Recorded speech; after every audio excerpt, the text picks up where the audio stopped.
by listening, by internalizing, and by manifesting powerful cognitions. And you will also achieve it by witnessing the Darshan and Diksha, by receiving the Darshan and Diksha.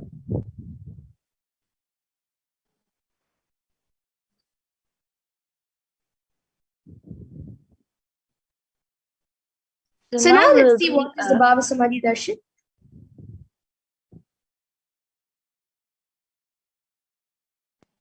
Now we'll be understanding about the Bhava Samadhi Darshan. So what is Samadhi? Samadhi means one with the source. Bhava means attitude and aspect. So Bhava Samadhi means being one with the source through this aspect. And the aspect Bhava which you choose, through that Bhava, being one with the source, Samadhi is Bhava Samadhi. And knowing this aspect, Bhava is the ultimate, Adi, and being in oneness, Sama with that, is the Bhava Samadhi.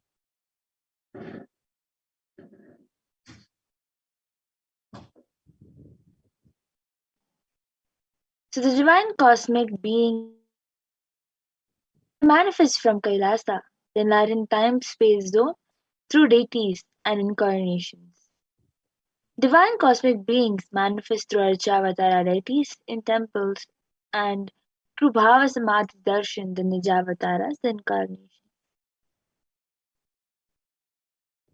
And the Bhava Samadhi awakens your Kundalini Shakti, which is the latent potential energy in all human beings. And this awakening of Kundalini Shakti results in extraordinary abilities expressing through us, like third eye awakening, ability to have the remote vision, ability to scan anyone's body, levitation, teleportation, materialization, and many more such powers and abilities.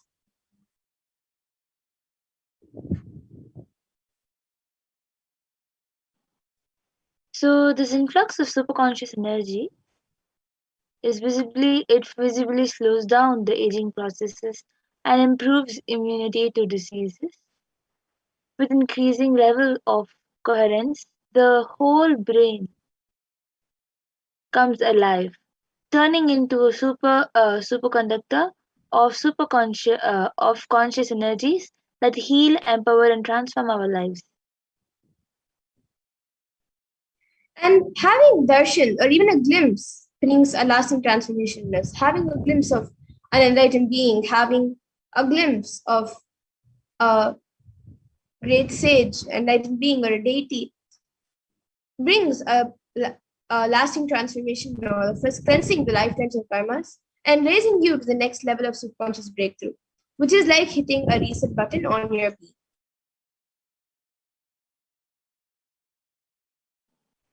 So during the Bhava Samadhi Darshan, our neurons mirror that of the avatars.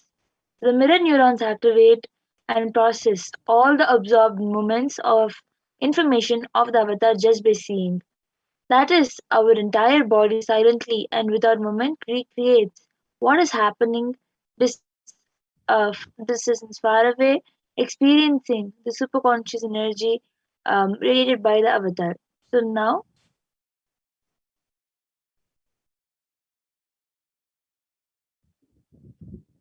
And now we'll be seeing a small introduction, a glimpse of who the Supreme Point of Hinduism is, the one who is giving us all of these sciences, extraordinary Shaktis, and much more. so the Supreme Point of Hinduism, Jagadguru Mahasanidanam is Divine is Bhagavan Nithyananda Paramashivam is the reviver of Kailasa, a macrocosmic ancient enlightened Hindu civilization and nation. The Supreme Pontiff of Hinduism is the 1000th incarnation of Paramashiva as per the Hinduism, recognized by his predecessors who are enlightened masters. The Supreme Pontiff of Hinduism has made the science of power manifestation, yoga, and temple-based universities a lifestyle for humanity. And the Supreme Pontiff of Hinduism is also ordained as the 233rd Guru Mahasanidanam of Kanchi Kailash Sarvangapeetham, which is the Tonde Mandala Adinam, the incumbent emperor of Suryavamsha Saranga Samrajyam, and the present 293rd Jagat Guru Mahasanidanam of Kailas Shyamala Pita Sarvangapeetham, and the present Mahamandaleshwar of the Mahanrevani Akara, which is the largest monastic order, apex monastic order.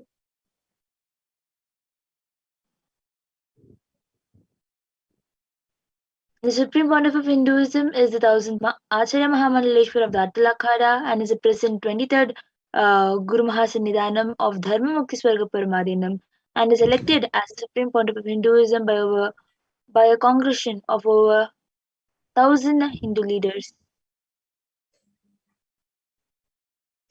And the Supreme Pontiff of Hinduism is also revered as a teacher of Hinduism, most prolific, most viewed, read, and watched. Books and 10,000 articles in three different languages, which are English, Tamil, and Sanskrit. And these are translated into 50 languages with over 1,000 articles. And these copies of books and articles, over 20 million copies of books and articles, have been sold, read, and downloaded. And he has given over 10,000 hours of discourses for humanity, and he has enriched over 1 billion plus lives digitally, and is respected as a commentator of all sacred scriptures such as Upanishads, Bhagavad Gita, Shiva Sutras, Brahma Sutras, Yoga Sutras, Ashtavakra Gitas, Jain Sutras, and many more.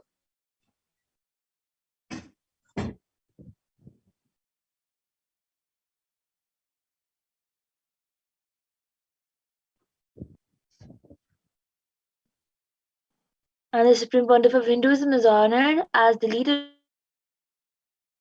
internationally recognized Hindu leader, and is a reviver of 108 ancient Hindu sampradayas, including the Rudrakanyas, Rudras, Rishis, Rishikas, Bhairavas, Bhairavis, and the Sannyas. Establisher of the largest Hindu university, Kailasas Nithyananda Hindu University in the world, with satellite campuses in 150 countries, and is establisher of 1,000 plus Kailasas, the enlightenment ecosystem, and is founder and reviver of over 100 Sarvagyapitas, and is the collector of the largest Hindu library with over 1 million books, 1 million palm leaves, scriptures, and 20 million digital books.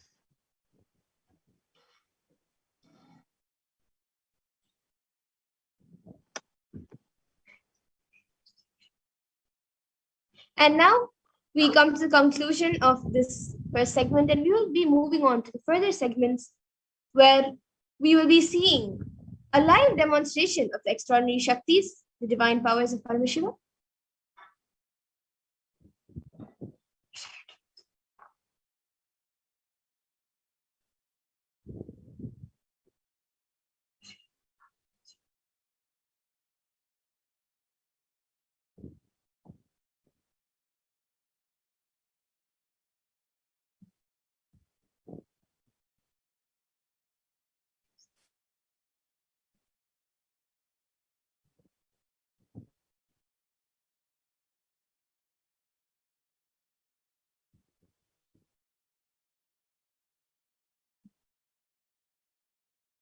So now, till now, we all got to know who is the Supreme Pontiff of Hinduism, what is the Bhava Samadhi Darshan, and what exactly we are going to be experiencing in this program and learning in this program. So now we'll be moving to the next segment, a very exciting segment where we will be seeing the manifestation of extraordinary Shaktis.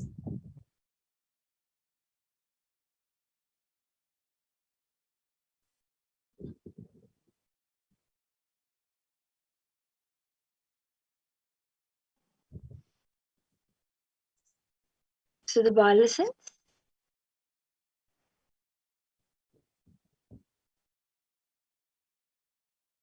So today, the Balasans, the Nitya, the yogis, and the initiate disciples of the Supreme Pontiff of Hinduism will be demonstrating the powers of third eye and sharing with all of us the experiences and results of the extraordinary manifestation of the divine powers awakened in us through the Diksha, the initiation.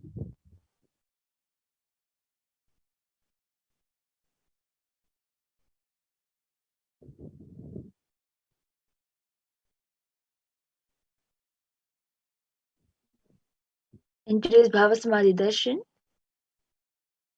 all of us will be receiving the initiation into third eye awakening and various other powers with the blessing and grace of the Supreme Pontiff of Hinduism. We will be manifesting the power of third eye, where we'll be able to see, where we'll be seeing with eyes blindfolded. Processing center located between the brows, which upon initiation one can effortlessly express powers and see through the third eye just as you would with the normal two eyes.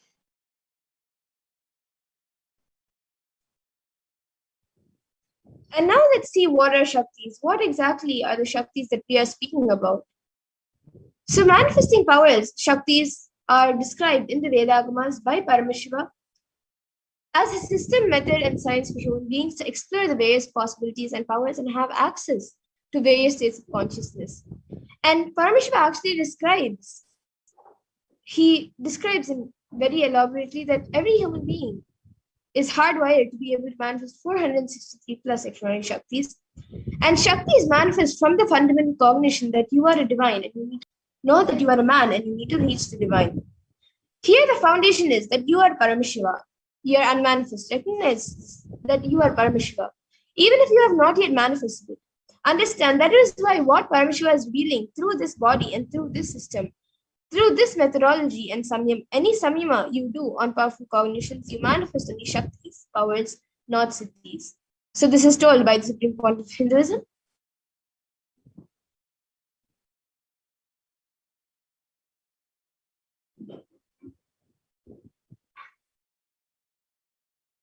So now we'll be understanding a few differences between the Shaktis and Siddhis. So we will see the differences between both of these terms. The Shaktis expressed from the space of enlightenment as a side effect of feeling connection with the divine and high integrity with the Guru, and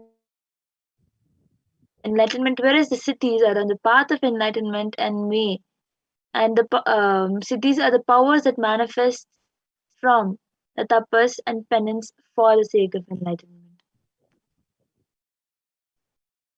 And a few more differences between Shaktis and Siddhis are that Shaktis of Paramashiva manifest through ordinary human beings in an extraordinary way after the initiation from the avatar and are permanent, whereas Siddhis are not permanent and may divert you from enlightenment.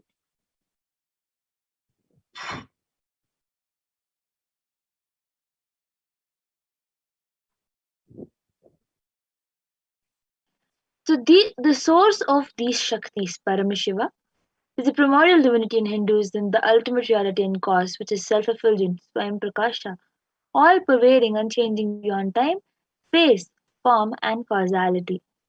Thus, the fundamental base of Avyakta, the unmanifest, and Vyakta, the manifest existence, Paramashiva performs the Panchakritya, or the five cosmic acts, which is Shrishti, creation, Sthiti, sovereign rulership and maintenance, Samhara, which is rejuvenation, Prabhava, which is pulling out of delusion, and Anugraha, which is liberating grace for all living entities.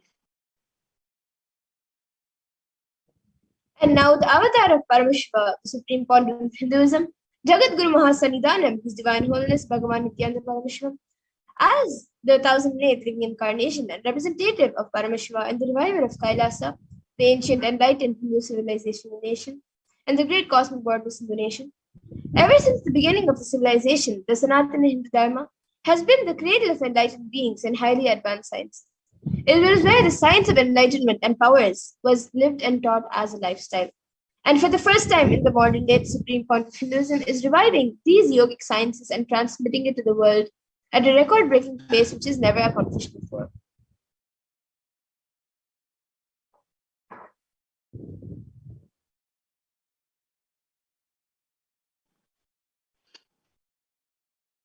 So now we will be understanding the Guru Parampara.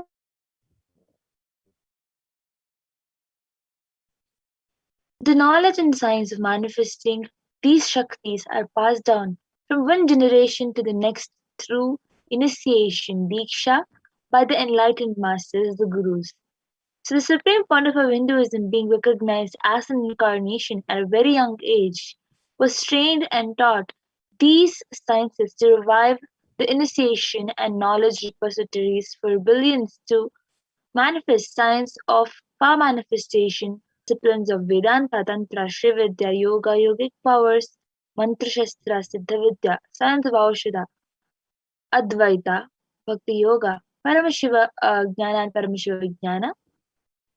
The great rishis, munis, the siddhas, the superconscious mutants who know Hinduism have predicted and recognized the supreme pontiff of Hinduism as an avatar, an incarnation of Paramashiva, and Parashakti. So this knowledge, the power manifestation, has been passed through various gurus. As you can see, the power manifestation has passed down from all these, and this is termed as Guru Parampara in Sanskrit. And all these munis and rishis and gurus have recognized the Supreme Pontiff of Hinduism as an incarnation.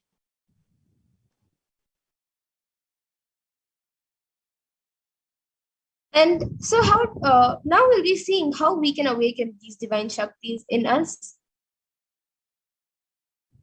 Every ultimate truth, jnana. So, everything that Swamiji says, every truth which the Supreme Point of Hinduism reveals to us is mapped into your consciousness, prajna, and manifests as the possibility and power of every being, prajnana.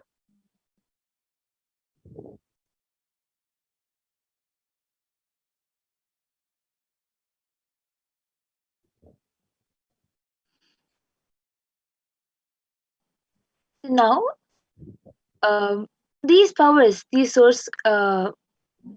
powers are scientifically authenticated through four aspects of evidences or the pramanas. In Sanskrit, the evidences are called the pramanas. So first is the Shastra Pramana, which means the eternal unchangeable truths revealed in the source scriptures. The Apta Pramana, which means experiences and results of Aptas, which is the authorities of Hinduism, the Vedic rishis, and the scientists who have time tested and verified these sciences. And the next is the Atma Pramana, which is an account of the Supreme Point of Hinduism, this millennium's avatars, personal experience of the power manifestation. And the next is the Pratyaksha Pramana, which is an empirical evidence from observation and scientific experimentation.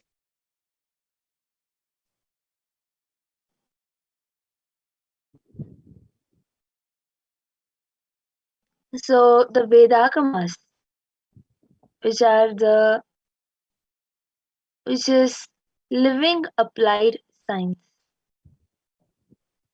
Vedas are the ultimate superior authority for Hindus, and the Vedas are pure science where the ultimate truths are explained.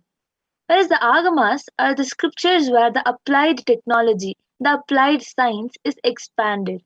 The Vedas and Agamas, which is put together called the Vedagamas, are given the status of Shruti because they are directly revealed by Paramashiva. They are the ultimate eternal unchangeable truths. A reference cited from these Vedagamas are called the Shastra Pramana.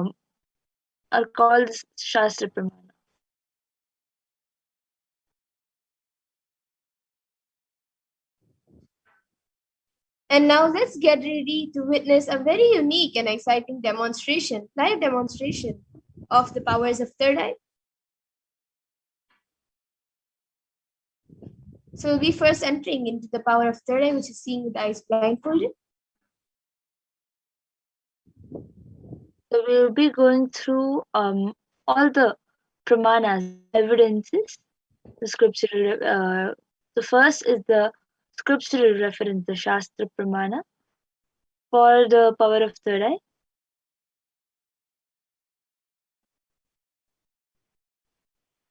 कपालान्तर्मनोऽन्यस्य तिष्ठन्मीलितलोचनः क्रमेण मनसोदार्ध्यात् लक्ष्ये लक्ष्यमुत्तमम्.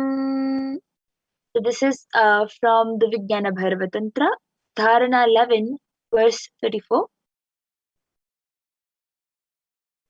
By fixing the mind on the inner space within the crown center and sitting stably without any movement, having the eyes closed in succession, by that stability of the mind and the inner space, through the power of the third eye, one directly sees the ultimate goal Lakshya beyond the sight that reveals any object or place attaining the space of oneness with the source Paramashiva.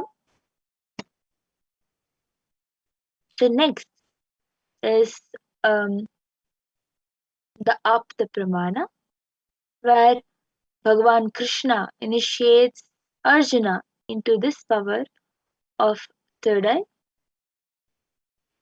न तु मां शक्यसे द्रष्टु मनेनैव स्वचक्षुषा दिव्यं ददामि ते चक्षुः पश्य मे योगमैश्वरम्. Bhagavan Krishna says to Arjuna, but you cannot see my cosmic form with these physical eyes of yours. Therefore, I grant you divine third eye vision. Behold my cosmic opulence. In the Hindu Purana Bhagavad Gita, Bhagavan Krishna initiates Arjuna into the power of third eye to behold Krishna's Vishwarupa Darshan, the vision of his cosmic form. Bhagavad Gita, which contains the description of Bhagavan Krishna's cosmic form, is completely narrated by Arjuna as he sees Bhagavan Krishna through the.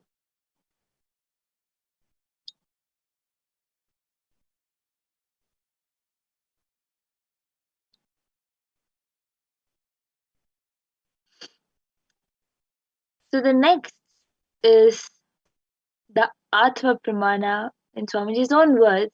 Swamiji, the first experience that I was able to see everything around me, above me, the whole 360-degree 10 directions below me, everything, I realized not only I was able to see, I was able to feel, experience all of that as me.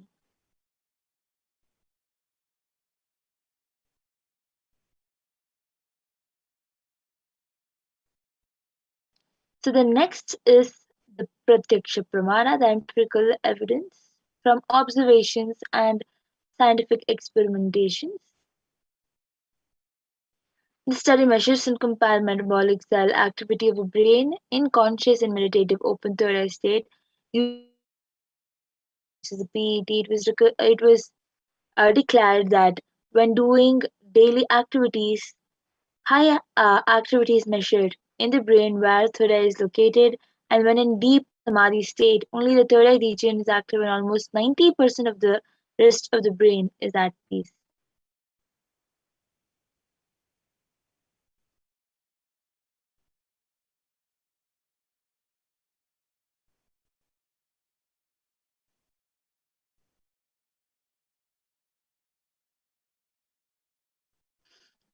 So the next is the Sakshi Pramana, which is the experiences and results of the extraordinary manifestation happening through the initiation of the Supreme Pontiff of Hinduism. This rare sacred science of third awakening is being made available to humanity for their ultimate enrichment and conscious evolution by the Supreme Pontiff, living incarnation of Paramashiva. The Supreme Pontiff of Hinduism embodies the most profound yogic states that surpass all bounds of time, space, and matter.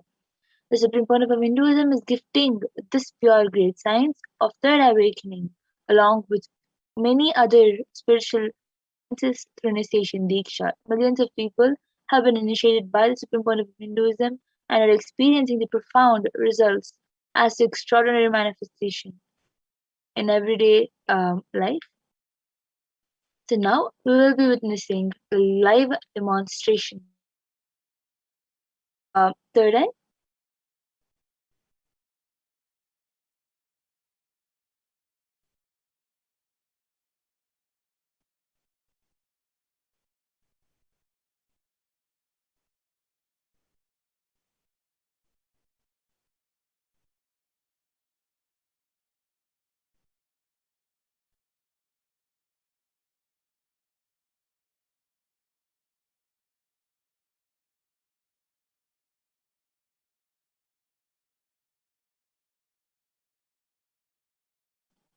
We'll be witnessing the live Sakshi Pramana, the live demonstration of Sakshi Pramana by the initiated disciples of the Supreme Pontiff of Hinduism, the Balas.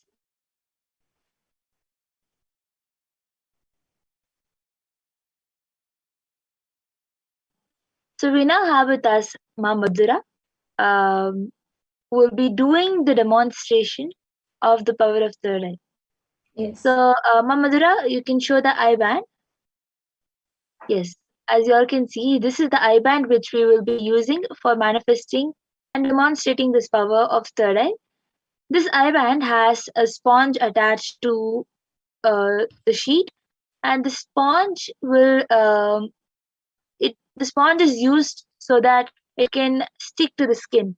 So the sponge has two openings into which the ice will go and just stick. So as you can see, exactly the eye size openings are there.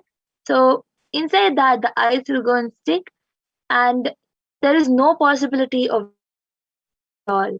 When when you put this, as you all can see, if you put such an eye band like this, there will be no light that can pass through the sponge and hit the ice, so you will not be able to see anything. And the strap will just hold the sponge tightly onto the ice. So request the volunteer who is there with Mamadura. So Mamadura has volunteer around uh, with the eye band being secured properly on the ice. So as you all can see in front of you, the eye band is being put.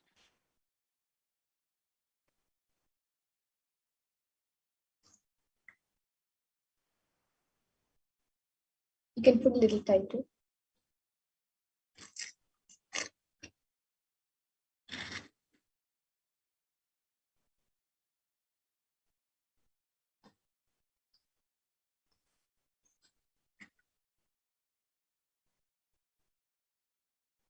So everyone can get ready with whatever you want to type. You can type and keep it, and it will be projected for everybody to also see as Ma Madhura reads.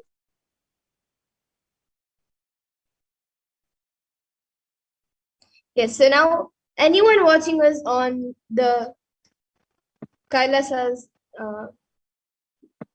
HDH Nithyananda YouTube channel, you can put any comments you would like me to read over there, and I will Yes, be reading it. So the yes. so the last comment we Actually, have. before the reading, I would like you to show in the camera left, right, up, and down. My right, left, up, and down.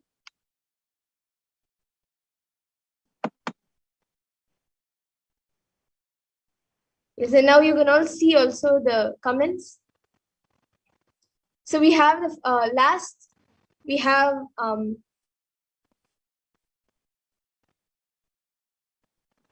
Prabjot Gill, who has paid $1.8, I think, yeah, dollars. And we have, above that, we have Rahul Aswani, who has put Namaskar emoji and an Om emoji with a purple background. And then we just have a comment right now from Utpal Takaraya. He has put Loka Samasta Sukhino Bhavantu.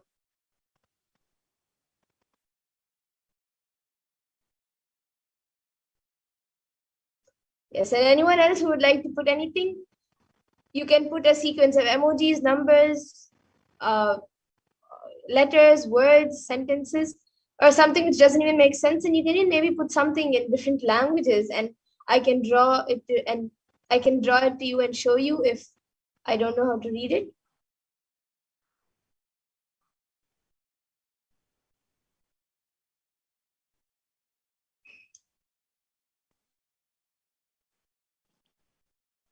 Anything, any random numbers together, scientific terms that you think Madhura will not know. You can put anything that you want in the comment section, and it will be revealed.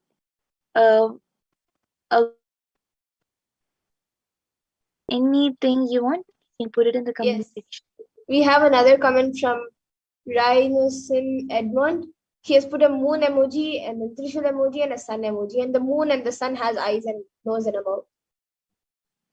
And the moon is just a crescent moon. It's not a full moon.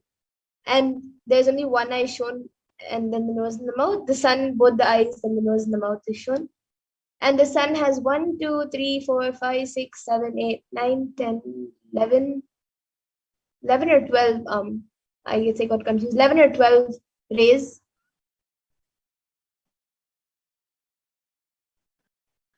So as you all can see, that she's also counting the rays from the sun. So Yes, it has 11 rays. Yes, and now we have another comment from Rahul Aswani who has put Om Namo Venkateshaye, and with a namaskar emoji and a deepa emoji and a flower emoji.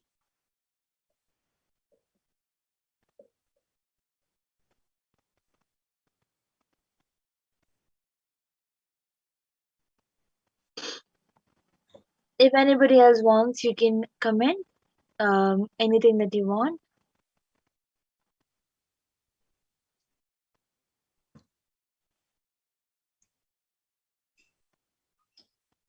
Yes, and till then, I also have this book with me today. You It can is see there's a book from Swamiji that Uncommon Mama Zara Answers to Common Questions. yes. So the uncommon answers to common questions. Yes, and I'll be opening a random page in front of all of you and reading the page. So I'm opening a random page. So this doesn't have a page number. I guess it's the first page. So it says, the question is, it just says Q and a dot. But the question on this page is, what are the benefits of meditation in today's society? Then after that, the answer given by Swamiji, it says, in any time and age, what are the things that every human being needs in life? Strength and well-being of the body and mind and the mind and the spirit. The strength of the body, sharir bhal, sharir bal, keeps us free of physical diseases and helps the body maintain itself in such a way that we can carry on our day-to-day activities without any problems. So that is the first para, the question in the first para on this page. You all can see it is meditation and Sharir Bal. The beautiful meditation. Yes, benefits of meditation. So as you all can see, it is exactly whatever she has read. You can also Yes. it's a free book available in internet. So if you want, you also can page if you want to confirm. So anybody else wants? You can comment anything with the next power.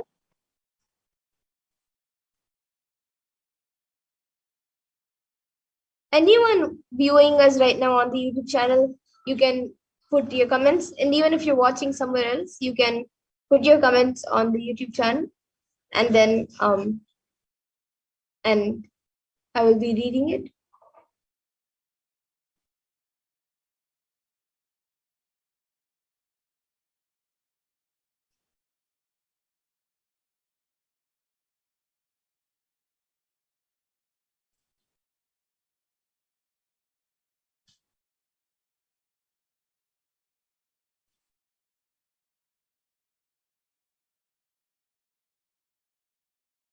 You can put a different language, a sequence of numbers, emojis, letters. You can even put things mixed up or something that doesn't even make sense.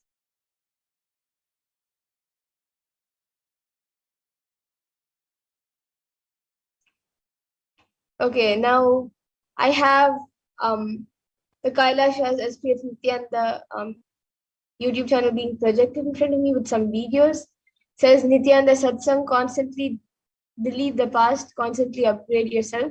on the 29th July 2021. And then we have live Nithyananda Satsang at 7:30 a.m. IST, which was streamed 1 day ago. And that is 8 hours, 57 minutes, and 56 seconds. And the previous video, which is being projected, is 1 hour, 33 minutes.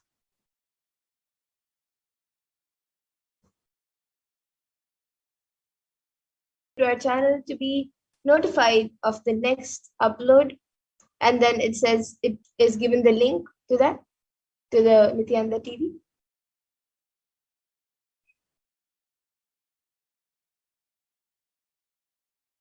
Okay, so now with this, we'll be getting into the next power of body scanning.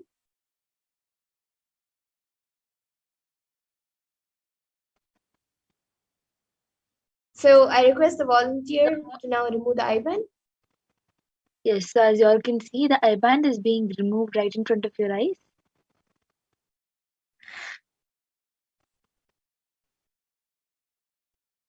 And it is the exact same eye band.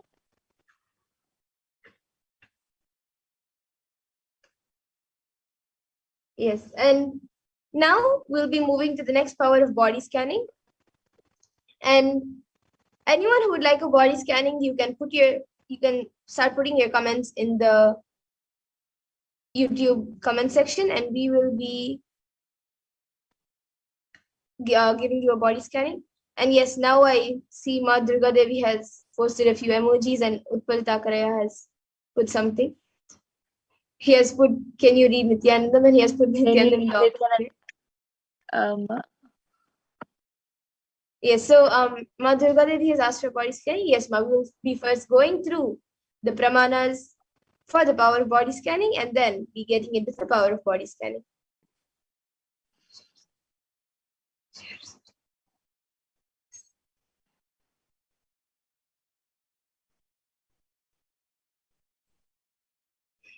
As we go through the pramanas, if anybody else also wants, you can put it in the comment section requesting for your body scanning.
So as we get the pramanas and go through the pramanas,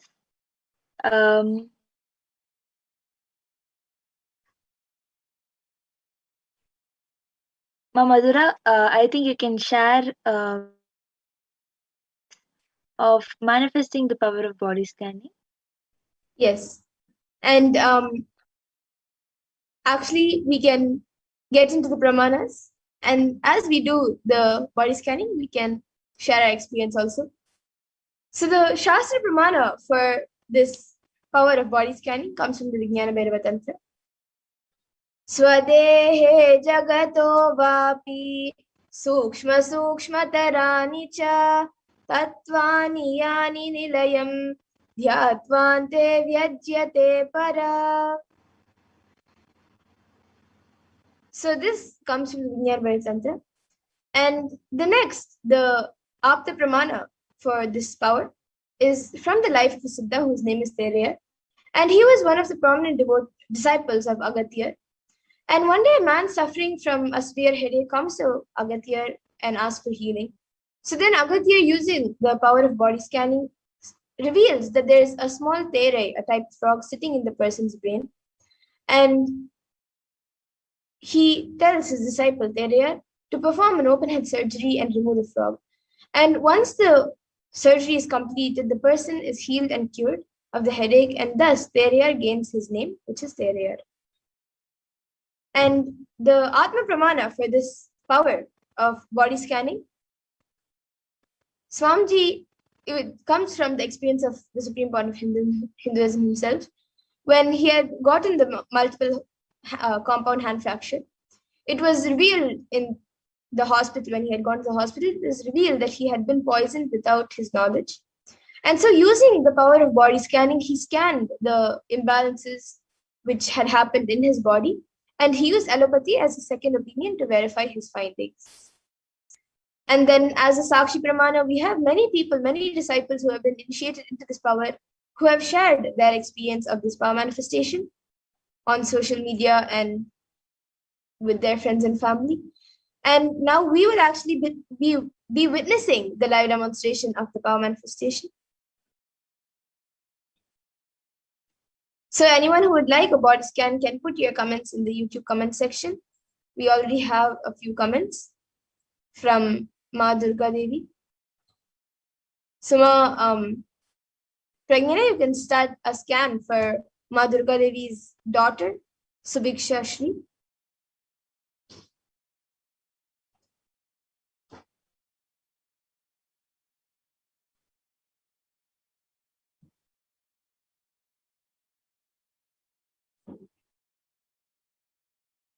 Yes, and Ma Durga Devi, I would before Ma Pragnana, I would request you to put in the comments if we have her consent, Ma, for doing the body scanning.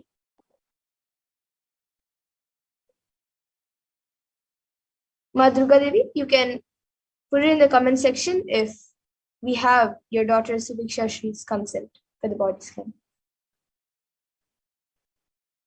Ranasan Edmondaya has asked for body scanning. So, Ma Madhura, you can start doing the body scanning for Ranasanaya. Yes.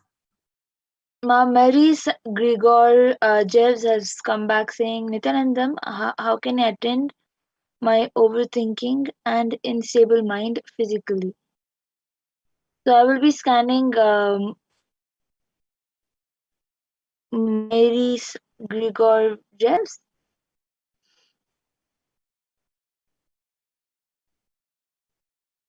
Om Nithyananda Paramashivoham. Om Nithyananda.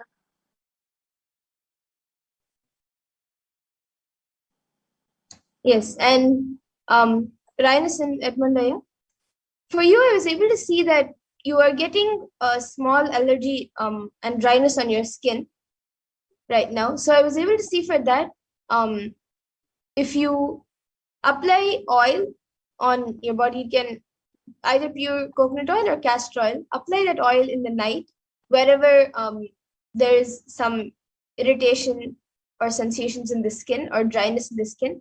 Apply that in that area. Apply oil in that area before you sleep, and also another time before you take a shower in the morning. So these two times you can apply either pure coconut oil or castor oil in the places which is on your body which is dry and which is becoming like a small allergy. You can apply these two oils, either one of them, whichever you have, in the night before you sleep and in the morning before you take a bath. And then now Rahul Aswani has also asked for body scanning. Yes, now I will be doing for you. And Ma Durga Devi, you can get back in the comment section if we have your daughter's consent. And once that is done, we can do a body scanning for your daughter. And Rahul Aspanyaya, now I will be scanning for you. And Ma Nitya Mahadata Chaitra, once Ma Pragnana has done scanning for Ma Mariris, she will be scanning for you, Ma.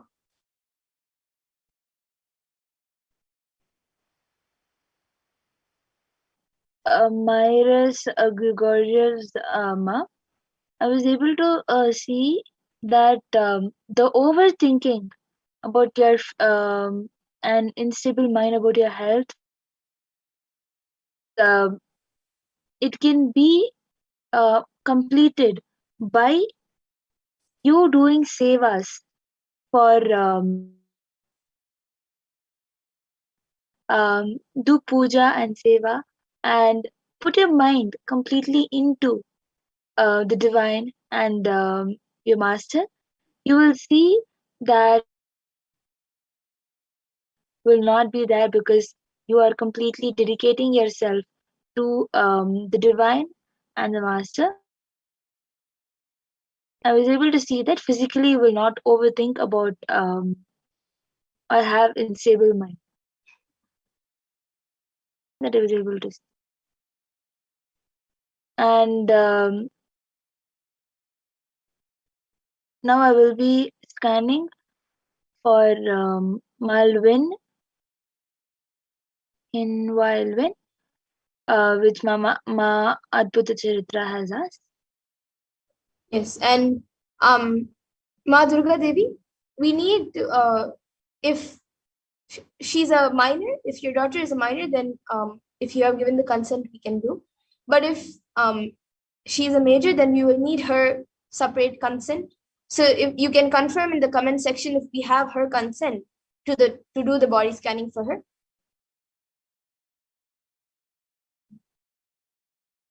And Rahul Aswanyaya, for you, I was able to see that there is ulcer which is being formed in the stomach. And I was also able to see that in your back, there is like a shooting pain which is occurring like, it is not very often, but maybe like around once or twice in 5 days. You get like a shooting pain in your back. From your lower back, it comes like a shooting pain. So for that, I was able to see that the root of both the ulcers in the stomach and the shooting pain in the back is the food that you're eating is actually affecting your body physically. So I was able to see that you have to be more careful about the food you're getting, the ingredients that you're using in your food. You need to make sure that everything is organic and everything is proper. And that is what will help in healing your body. And Prabjot Gilaya, for you, I was able to see that for you, I have already scanned and I was able to see that for you, you should, for being able to achieve wealth for what you are looking for, you should first make your cognition more stronger about what type of wealth you want and have a deeper understanding of it. And you can offer whichever seva you would like. You can offer that to Lord Venkateshwara, and with gratitude for Venkateshwara, ask him to shower you with wealth. That was what I was able to see for you, Aya. And yes, Ma Durga Devi, now I will be scanning your daughter. And And I will be scanning you also. Back saying, yes, Ma, this is exactly correct diagnosis. And is also same as scanning from almost a week back. So on multiple.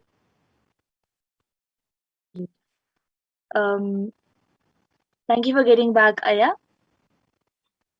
So Ma Nin Wildwin, I was for her. I was able to see that excess oil produced on the face. I was able to see that her face becomes a lot oily, and sometimes she gets rashes on the face because of the oil. And I was able to see that she has dry throat.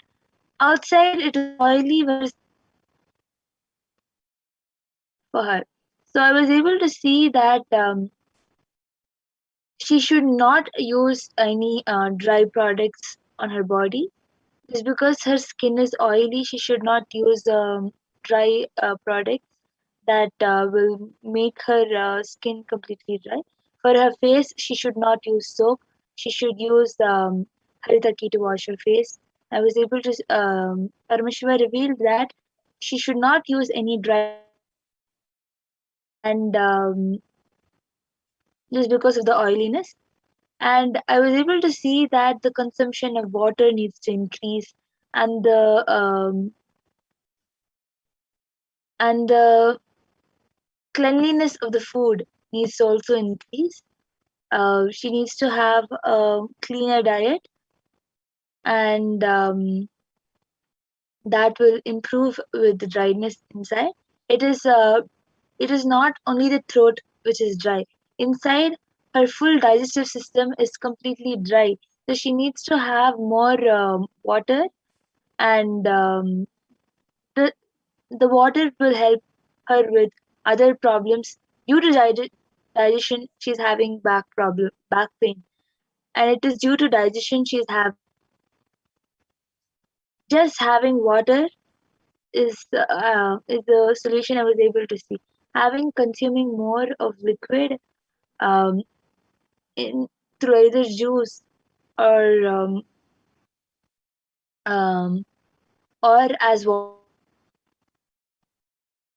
that will help her with improving her digestive system and the dryness which is being caused inside the body. And she should not use dry products like soap or face wash on her face, and she should not use any oily products like oil or or the creams on her face. She should just use turmeric, haritaki, and um, basma on her face to wash her face. This is what Paramashiva has. Yes, and Ma Durga Devi, for you, for your daughter, I was able to see that she is quite fine, and the only thing which I was able to see is there's a small black blockage in the nasal part, like near the nose. It's like the starting of sinus, but it is not right now a problem which is affecting her badly or anything. But it would be good to get rid of the sinus right now itself, so it doesn't become major in the future. So the solution I was able to see for that is, at least for the next 1 week, if she can do steam inhalation using turmeric in the hot water, you can add turmeric and she can do the steaming. That will help her get rid of the sinus now itself. And you have also asked if scanning for you affects in any way. No, ma. If for each person the scanning happens differently, and any solution given, even if the problem is same for both people, the solution may be different for various people. So the scanning is on that independent person. So the scanning for her or the solution for her will not affect you in any way, and the scanning for you will not affect her in any way. And we also have Yes. Sam So, Kishore Vedapati, who has asked, can you please tell me what I should do to pay off my debts and manifest prosperity? Yes, you can ask this in the Venkateshwara readings or in the Kalbhairava Akashic readings, which um, the Venkateshwara readings will be happening today. You can yes, register for that and get your question answered. yes. Also, Utpal Takaraya has asked, how are you able to scan Ma? Can we also do it? Yes, Aya, you can manifest after Devi Parashakti Akashic records. You will be able to manifest these powers. So you yourself can manifest these powers. And Rahul Ashwani Aya has gotten back saying, thanks, Ma, but I don't have any shooting pain in my back, and I don't have ulcer in my stomach, Ma, too.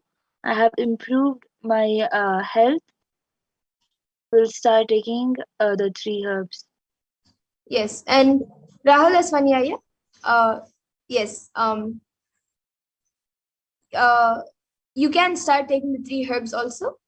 And as you have asked after that for how to get rid of the fear, I just now scanned and I was able to see that if you do a deep root pattern completion, you can search it up on YouTube, or you can even attend the Paramashivoham program where they take you through the completion process. You can do the root pattern completion, the reliving and relieving completion process. That will help you to get rid of this fear majorly and most and completely. And Prabjot Gilaya is asking where to go for the to go to offerings for Sri Venkateshwara.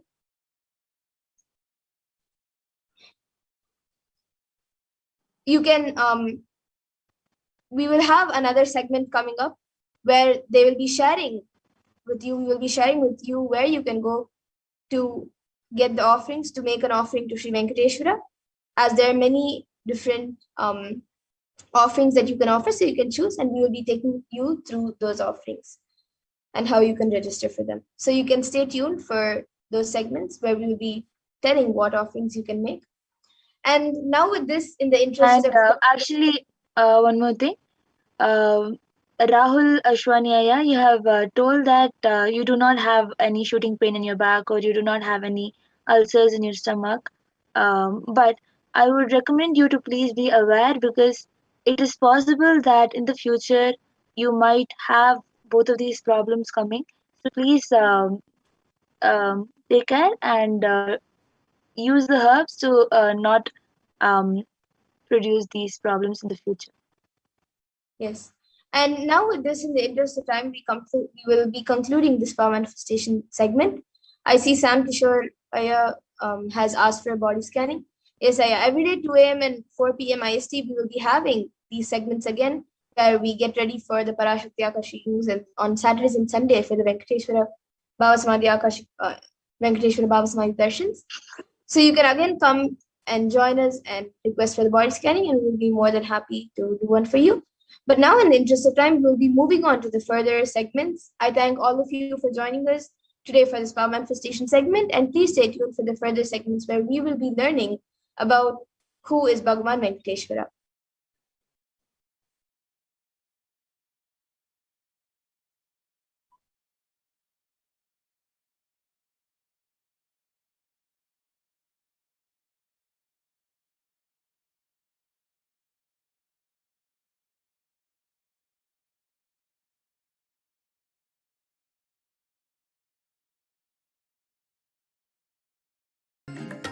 ॐ नित्यानन्द परमशिवोऽहम् ॐ नित्यानन्द परमशिवोऽहम् ॐ नित्यानन्द परमं ॐ Nityanand Paramashivoham Om Nithyananda Paramashivoham Om Nithyananda Paramashivoham Om Nithyananda Paramashivoham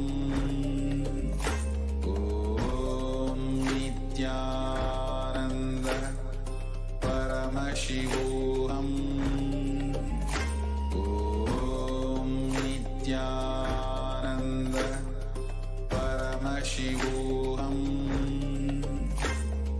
Om Nityananda.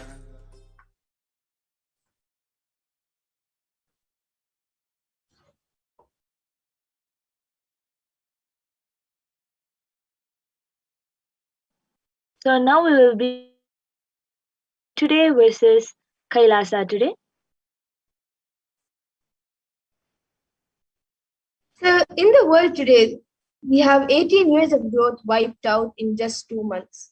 18 years of growth just wiped out in 2 months from 2016, August 2016 to this thing. So all of you can see the chart. In the ONS figures imply that the level of total economic activities in April 2020 was back down to where it was in 2002, implying that an astonishing 18 years of growth seemed to disappear just this year. And you can see Kailasha, the spiritual solution, 2000 years of economic history in one chart, all major powers compared by GDP from the year 180. So Hindus have actually contributed to 40% of the world's GDP.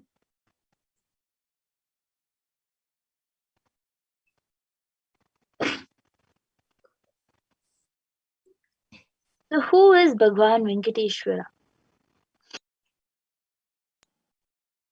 Venkateshwara is one of the most powerful modern day incarnations who happened in the Kali Yuga. Mahavishnu came down as Sheshadri and Bhudevi took birth as Padmavati, and they got married and stayed in the planet Earth with the body at least for 200 years and created a beautiful kingdom, blessing the devotees with wealth, health, and all auspicious things.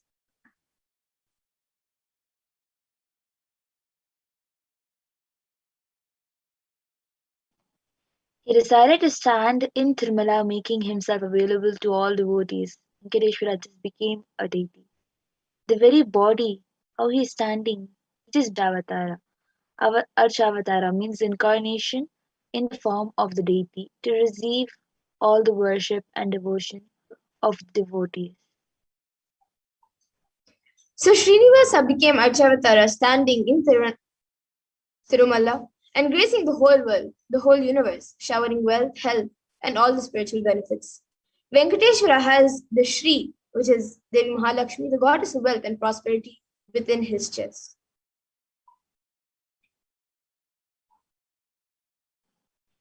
There's one jewel which Bhagavan Venkateshwara is wearing, which we are still not able.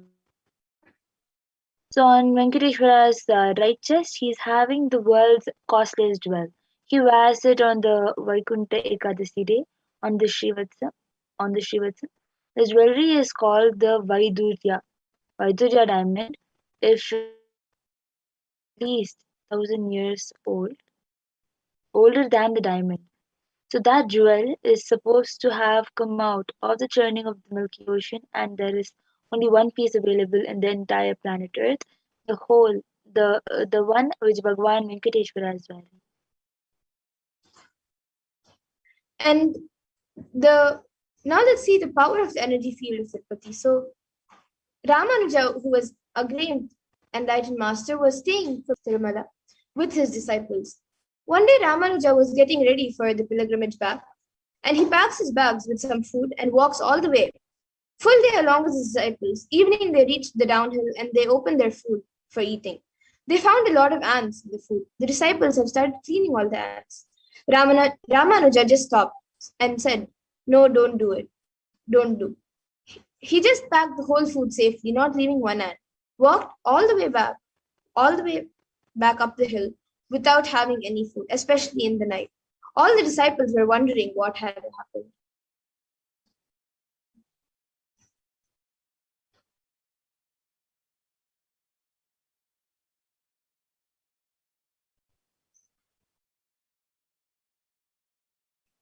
And after going to the top of the hill again, Ramanuja opened the food and because we don't know how many janmas or lifetimes they meditated and did punya to take birth in the presence of Tirumala, the energy field of Venkateshwara. We have no right to take them out of this energy field and lead them somewhere else. Even when masters become deities, siddhas comes to live around in their presence. So when deity becomes masters, naturally all the siddhas, all the higher level beings come to live around them.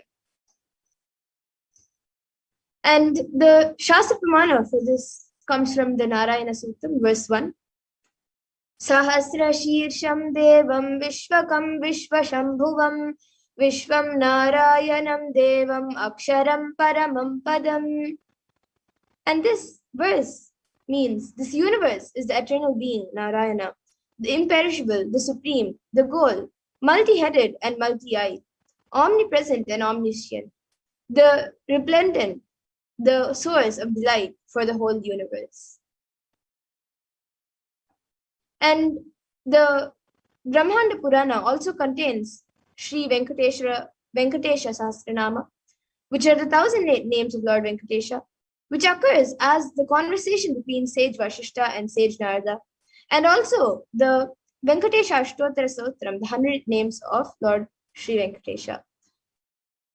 And there is a verse from the Brahmanda Purana saying, Krite tu narasimho bhutretayam raghunandana dvapare vasudevascha kalo venkatanayaka. The translation of this verse says, in the Krita Yuga, Lord Narasimha, in Treta Yuga, Lord Sri Rama, in Dwapara Yuga, Lord Sri Krishna, and in Kali Yuga, Lord Sri Venkateshwara are called as the Pratyaksha Daivams, the living deities. And Swamiji shares the Atma Pramana for Lord Venkateshwara. Swamiji shares, Venkateshwara is his muscle memory. So he shares, I have a very strong connection with Venkateshwara. My mother came to know that she was carrying me when she was on a pilgrimage to Venkateshwara temple in Tirupati. She did the Anga Pradakshina, the circumambulating the temple by rolling on the floor around it. And after that, she vomited. Usually people vomit after the Anga Pradakshina. Then they gave her the prasada, the consecrated food of laddu, the fried Indian sweet. And after that also, she started vomiting. Then the elders saw the pulse and confirmed that she was carrying. The first sweet I got is from Venkateshwara. I have a strong connection with Venkateshwara. So this is shared by the Supreme Point of Hinduism himself.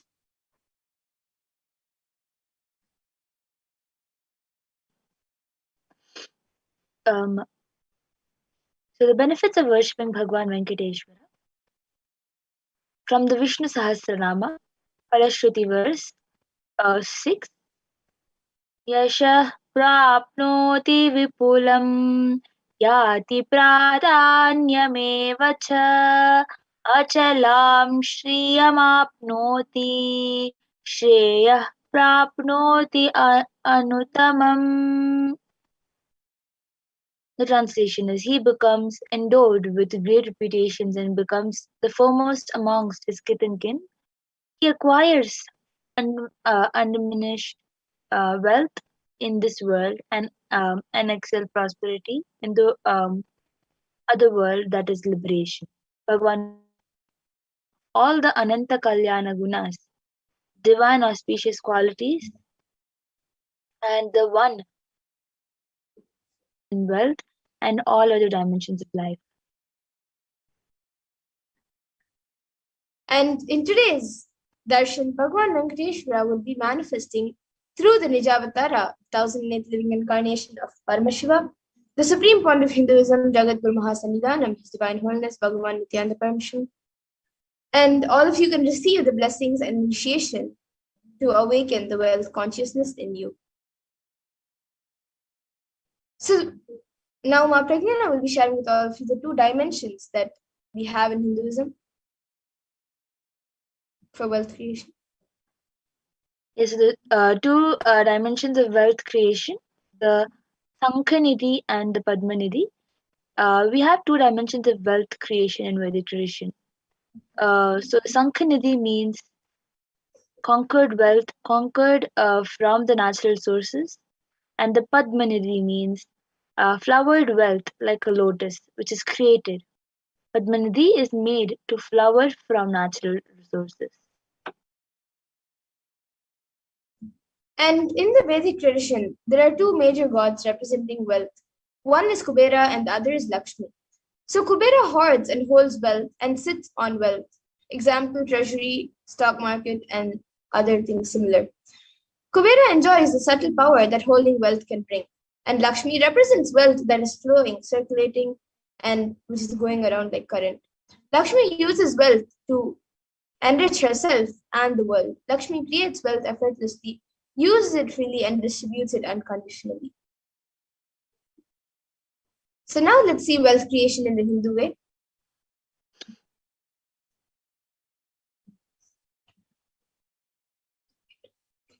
So we will be back after a really short break to see how wealth creation happens in the Hindu way. We have Mapuna Priya with us.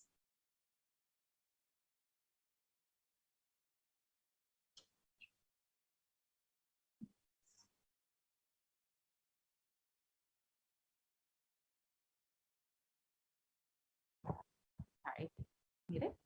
So yes, let us enter into this next segment where we will learn about wealth creation and the Hindu way of creating wealth. We can move to the next slide.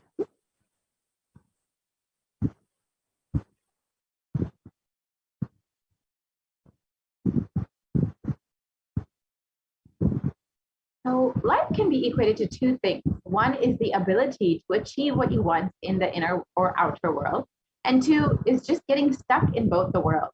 These are the only two equations.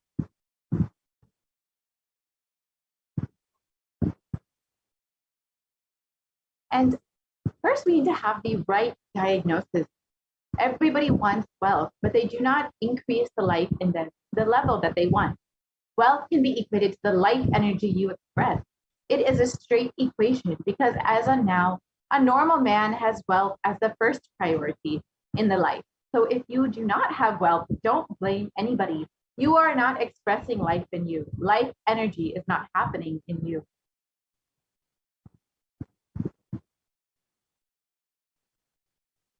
What is the goal of creating wealth? Creating wealth is the intrinsic part of life. Krishna says very beautifully in the Gita, the universe by its very nature works, works, works. If you have at least the goal of creating wealth, you will be creative. Your energy will be channeled properly. The first priority in life should be for moksha, for enlightenment. Till that happens, the second priority can be creating wealth.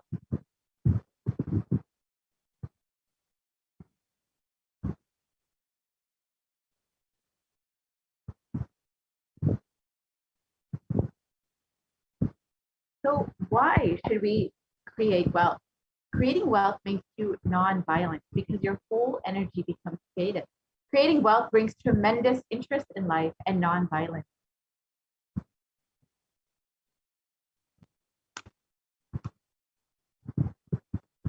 What is wealth? Wealth is not just an object or a thing to be achieved. Wealth is an extension of you. Anything that adds to you is wealth. The quality of health you enjoy, the state of your relationship, the fulfillment you experience in your career, your mental state, your sense of inner fulfillment. All these are measures of wealth, of success with which you have created wealth in your life.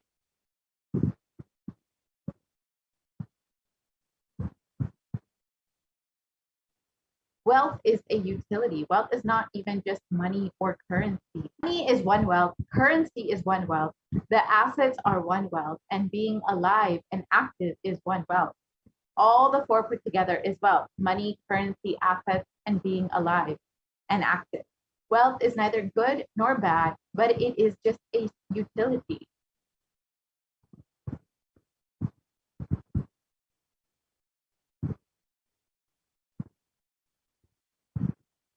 What is wealth consciousness?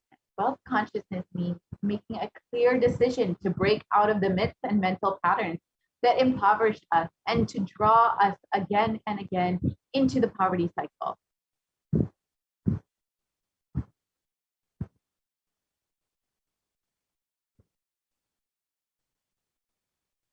And as the Supreme Pontiff of Hinduism has revealed again and again, you manifest what you believe. You don't manifest your desires, you manifest your cognitions, what you cognize and perceive as reality.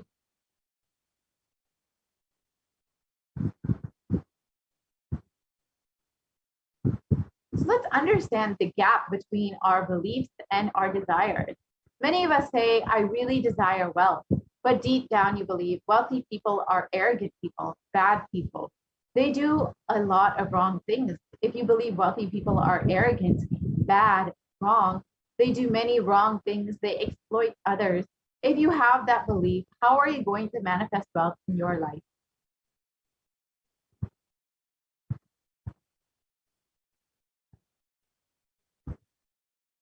Your perception is the material out of which your reality is made.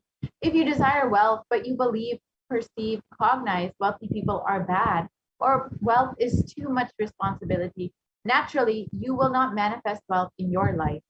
The gap between your desire and your perception is called a mental pattern.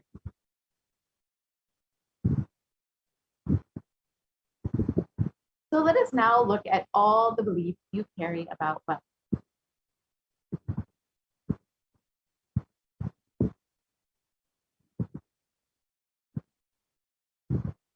So one of the most common beliefs that we all carry is that wealthy people are arrogant or bad people.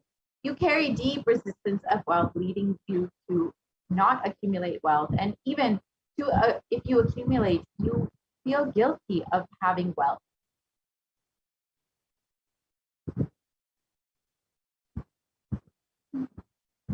However, the truth is arrogance does not come by wealth.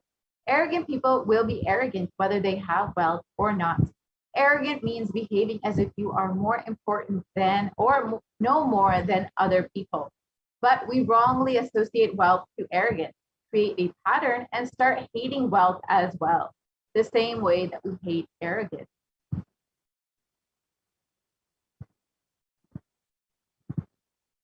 Another common belief that we carry is that poverty is good. Deep inside of us, we label poverty as a good quality. We feel reverence and respect for poverty. How are we going to generate wealth with this cognition?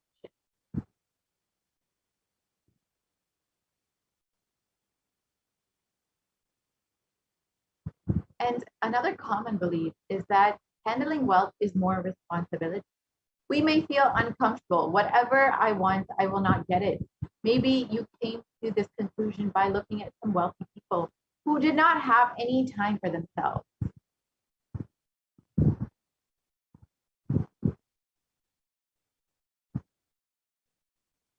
And some more inadequate beliefs that we carry on wealth is that making money is a sin. And creating as much wealth as you can, celebrating it, sharing it, and is wealth consciousness is high creativity with high responsibility. Wealthy people work smart, not hard. And again, this is untrue. Don't be too lazy to bend your body, your mind to realize your dreams. Read the stories of any famous millionaire today. You will see that wealth does not come from a genie in a bottle.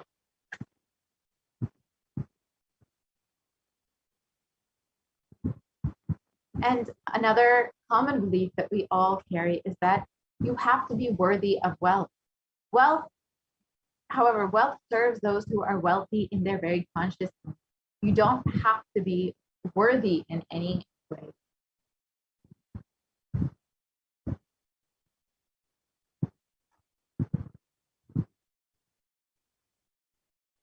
So we must have will persistence to manifest wealth. Anything you cognize, you create a certain energy field about your cognition. You attract situations, people, everything around you to make that cognition into reality. All you need is will persistence. Your decision, you are not going to give up your intention, is will persistence.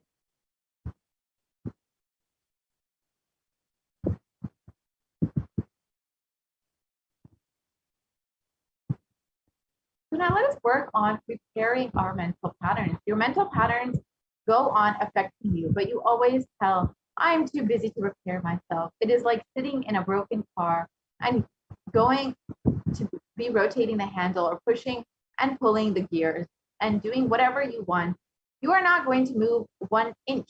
And if somebody says to you, why don't you repair your broken car? You are not moving. No, you tell, no. I'm too busy to repair. I can't get down now and repair because I'm hurriedly going to some place. It is utter stupidity.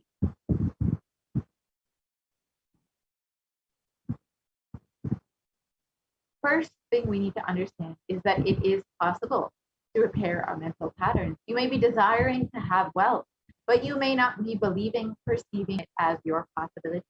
The first and foremost important step we need to do is create an energy field of attracting wealth.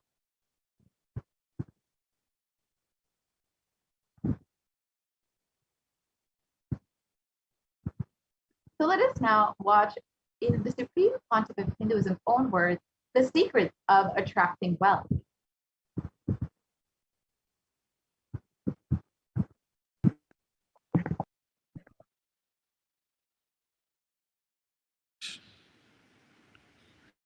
The first step we need to do, the first step we need to do, looking back, the gap between your desire and your cognitions, how you started perceiving wealth, money, how you started perceiving. I can tell you a small story. First time, how I was introduced to money and started interacting with money. I still remember my 3rd birthday. My father has given me a Ganesha who actually ate food. If you have read my biography, you would have read the incident. If you are interested, you can go to YouTube where I have narrated the whole story. I was given that Ganesha as a gift and I was so curious and busy with playing with the deity. And then in Indian village we have a habit, all the family elders will give coins on the birthday as a gift to the kids. So I was sitting and playing with my Ganesha and all the family elders came. I am supposed to bow down to them. It's a tradition. So I touch their feet and they will give money. A lot of money got collected. Must be some 70, 80 rupees. In those days it's a big money. And for a kid it's a too big money. And it was too much of coins and notes, so my father helped me to pack the whole thing in a hand key. So I looked at him and asked, what should I do with this? He said, you can buy whatever you want. I said, I don't need anything. I only wanted this Ganesha. You already gave it to me. I don't need anything. He said, then you can give it to anybody you want. So I just called all my cousins, brothers, everyone was playing. I grew up in a large joint family. 27 of us grew up together. So it's almost like school, small school. So all of them are playing. I called in my loud voice, hey, anybody wants to come and take this money? I don't want it. So 4 or 5 kids were running and my elder brother ran fast and took the whole thing, whole hand key. My father told me to tell my elder brother to share everyone, to share with all. I said, I have decided I don't want. And I said, whoever wants, take it. So he took it. How can I interfere in this after that? It's up to him. I will not even interfere, giving any further instruction to how they should share or who should share and all that. I said, I don't want. That's my first relationship with money. I still see very clearly that's the same relationship.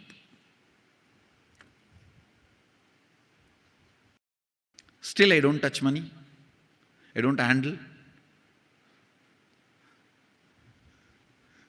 Never felt the need. Anyhow, I am not saying this should be your pattern or this should be your... I am just giving you an example of how I started relating with. So now dig out how you started relating with money. That was actually my completion with money. I touched first time money only to give dana. Still I am doing the same thing. Still I touch money only to give dana. How you cognized money, wealth, what all your perceptions and beliefs and cognitions about money. Let's dig out. Let's get them out first. The moment you remember money, does it bring tremendous pain, suffering, impossibility, all that in you? What is the emotion or energy it invokes in you?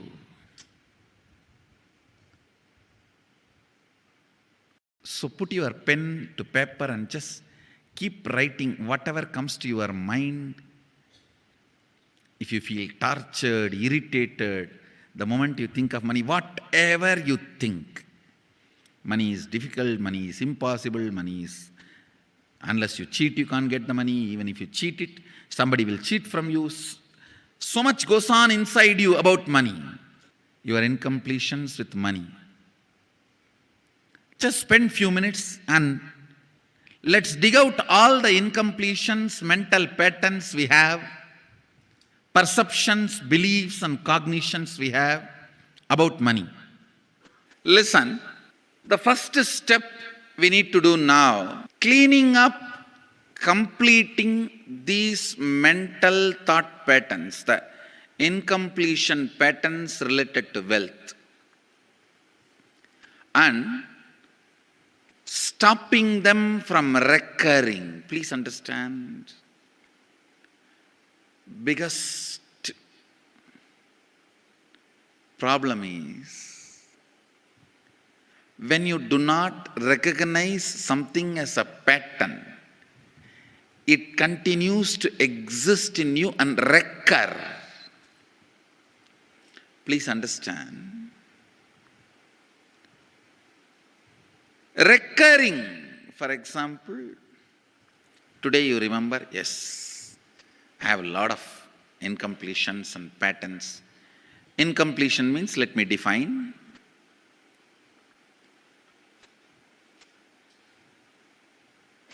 Your past sitting in your present, not letting you live your future is incompletion.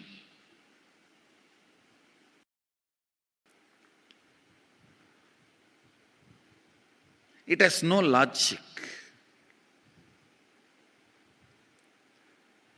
Because you lost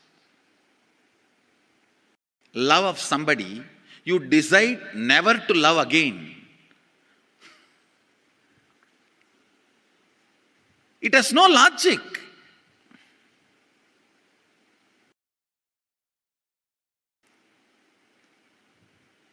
Tons of negative decisions, cognitions you make about life is incompletion.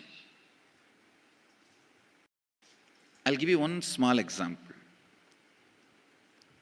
8-year-old kid is in the classroom. Teacher asks, who is the first Prime Minister of India? The kid jumps on the bench and shouts, Mahatma Gandhi. Naturally, the whole class laughs. Because Mahatma Gandhi is not, neither is Mahatma nor is first Prime Minister. Okay, let's leave it. When the whole class laughs, she decides never to come in the front, jump up and be active.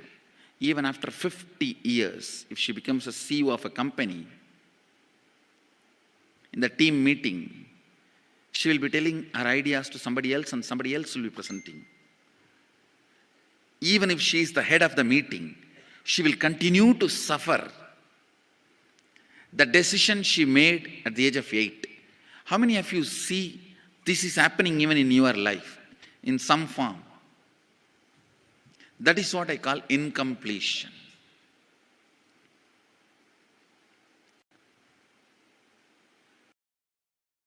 Understand, there is a very powerful science by Sadashiva in Agama. Sadashiva is the first Guru, Adi Guru. He explains in Agama, of course, the moment I utter this word, many will have many questions. What? What? What? Sadashiva? He was supposed to be God. Was he Guru? He was supposed to be energy. Was he teaching? Let me be very clear. He is the pure consciousness beyond time and space, but he also assumed form within the time and space. The formless came in form many times and taught the great spiritual truths to the world. We should not even use the word was. Is the right word.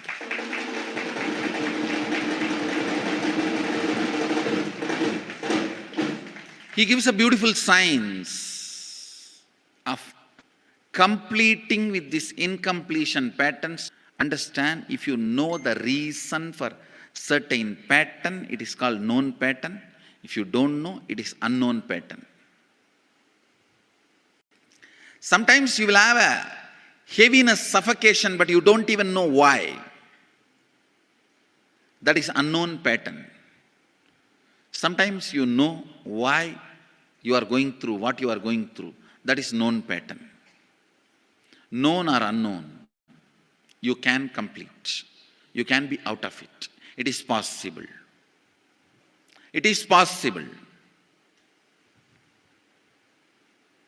I'll explain this science of completion. Understand, this one technique can help you whether you want to get rid of your headache or your whole ignorance and get into enlightenment.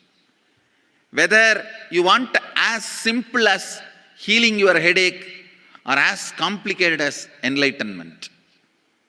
Anything, this one technique can give you. This one technique, it is a complete end-to-end, alpha to omega.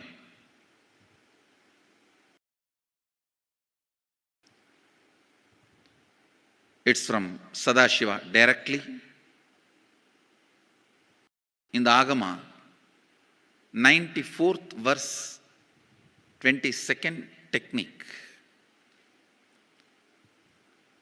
The chapter is called Shivajnanopanishad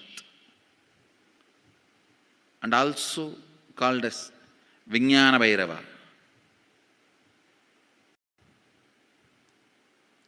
Chittat yanta kritir nasti mamantar bhavayet iti vigalpanam abhavena vigalpair uchito bhavet. You don't have to remember. I am uttering every time so that I will remember. That's all. No, it is just to keep the purity of the teaching. I want all of you to know, whatever I am sharing with you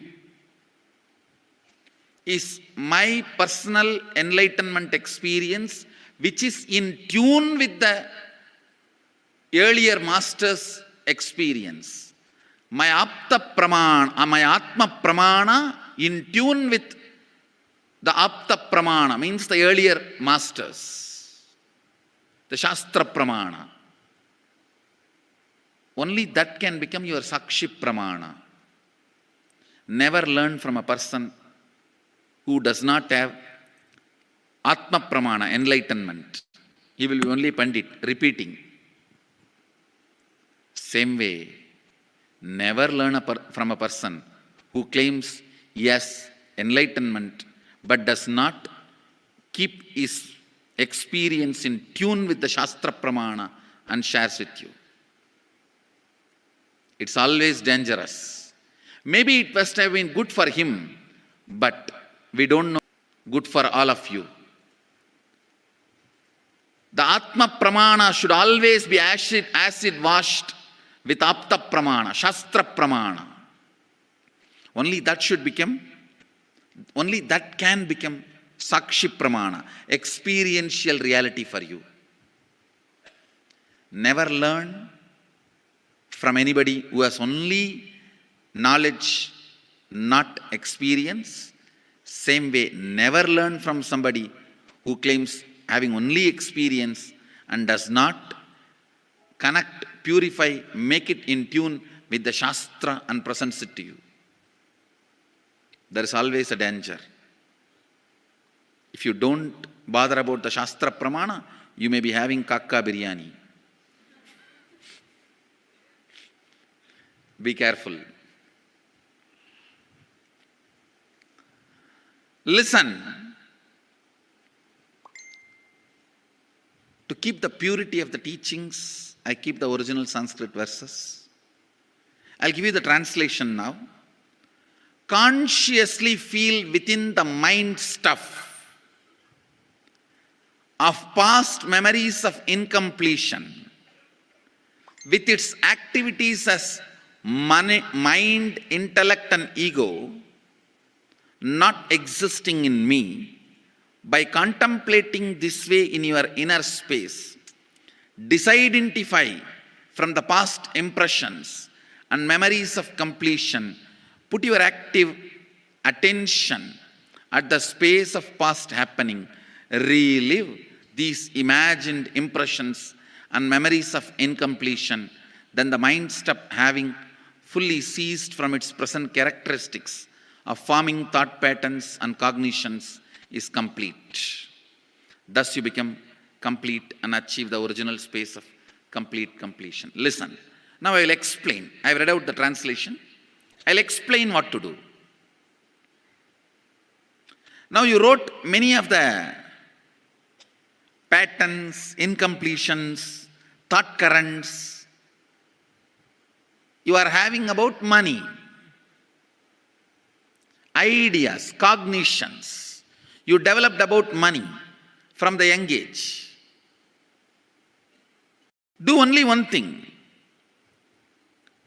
Just go back to that same age when the incidents happened in you, the cognition started building in you, the beliefs started building in you, the idea started building in you, the perception started building in you. Relive the same situation. I am not asking you just remember. Remembering means, for example, something happened at the age of 7 which is still hurting you about money. You asked 1 rupee from your uncle and he did not give, but he gave it to his son. It's still sitting and hurting.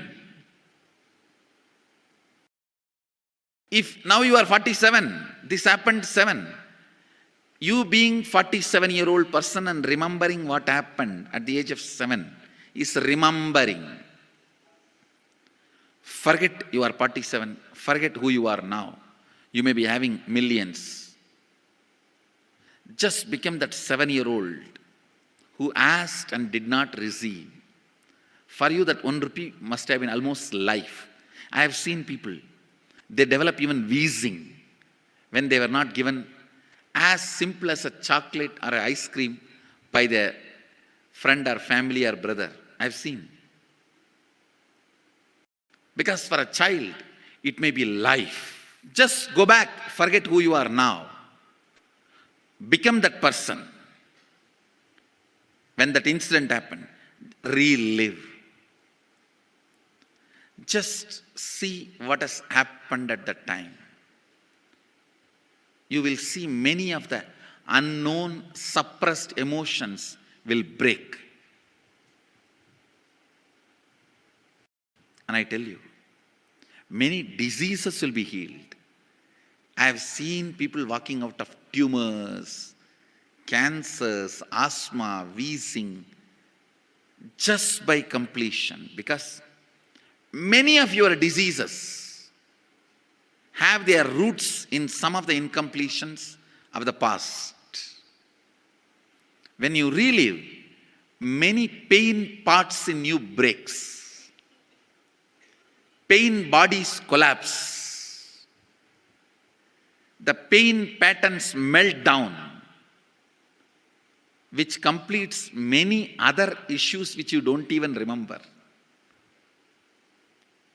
I have seen when people do completion, to complete the wealth-related incompletions, suddenly they get into health, because the same incompletions which created wealth issues only were creating health issues. When they melt down, people become free even from both.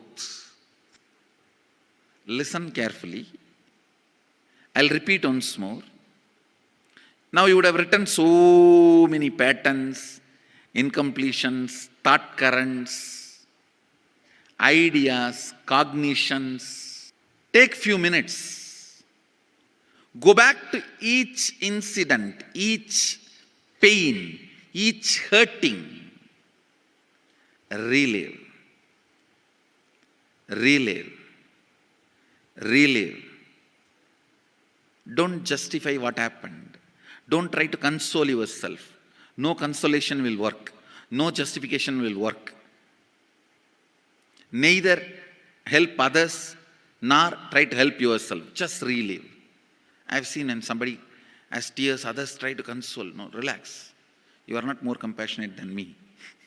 Let me do that job. You don't interfere in my job. Let you just go through.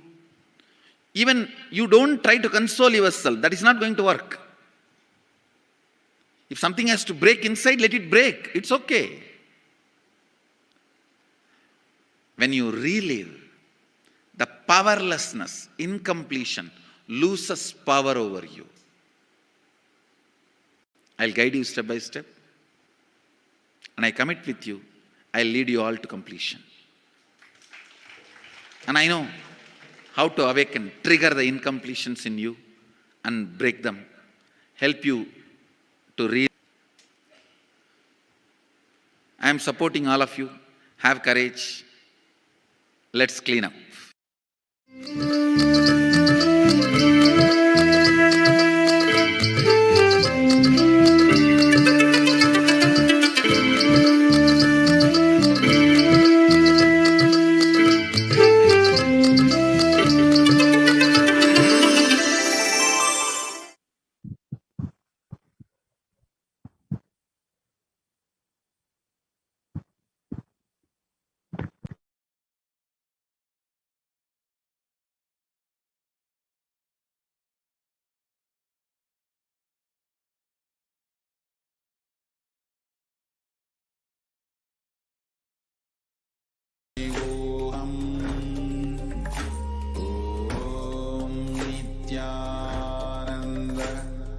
Paramashivoham. Om Nithyananda Paramashivoham. Om Nithyananda Paramashivoham. Om Nithyananda Paramashivoham. Nithyananda Paramashivoham. Om Nithyananda Paramashivoham. Om Nithyananda Paramashivoham. Om Nithyananda Paramashivoham. Om Nithyananda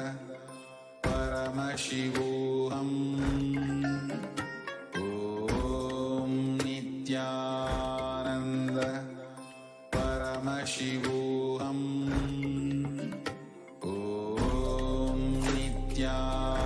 Om Nithyananda Paramashivoham. Om Nithyananda Paramashivoham. Om Nithyananda Paramashivoham. Om Nithyananda Paramashivoham. Om Nithyananda Paramashivoham. Om Nithyananda Paramashivoham. Om